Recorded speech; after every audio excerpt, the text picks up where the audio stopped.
Di Erik.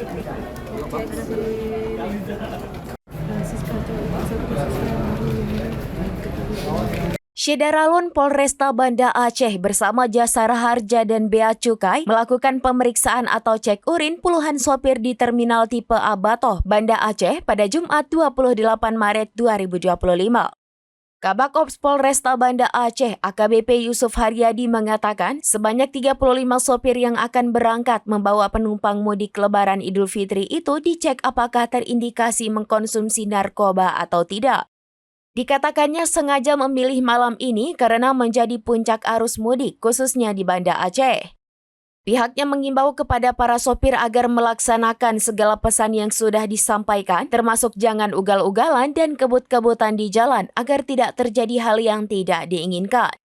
AKBP Yusuf Haryadi menyampaikan bila terdapat sopir yang positif menggunakan barang-barang terlarang, maka pihaknya akan mengamankan dan memproses yang bersangkutan berdasarkan hukum yang berlaku. Terpisah Polresta Banda Aceh mendirikan sebanyak 6 pos, di mana 2 pos pelayanan digunakan bagi pemudik yang transit di kota Banda Aceh, sementara 4 lainnya sebagai pos pengamanan terpadu dalam operasi Ketupat Selawah 2025 yang berlangsung sejak 26 Maret hingga 8 April mendatang. Dari Banda Aceh, Sarah Masroni, serambinews.com.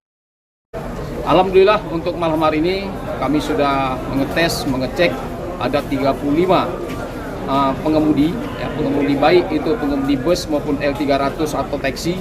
Kami sudah cek semuanya, alhamdulillah semuanya negatif sehingga bus-bus tersebut pengemudi bisa melanjutkan perjalanan dengan aman, baik dan lancar. Kami dari pihak keamanan menghimbau kepada supir para supir yang melaksanakan kegiatan atau aktivitas malam ini, karena malam ini termonitor oleh kami bahwa padat Mudah-mudahan para supir, apa yang kami sudah sampaikan dapat dilaksanakan.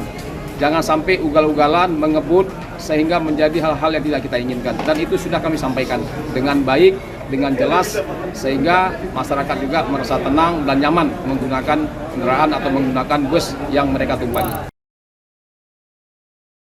Download Tribun X sekarang, menghadirkan lokal menjadi Indonesia.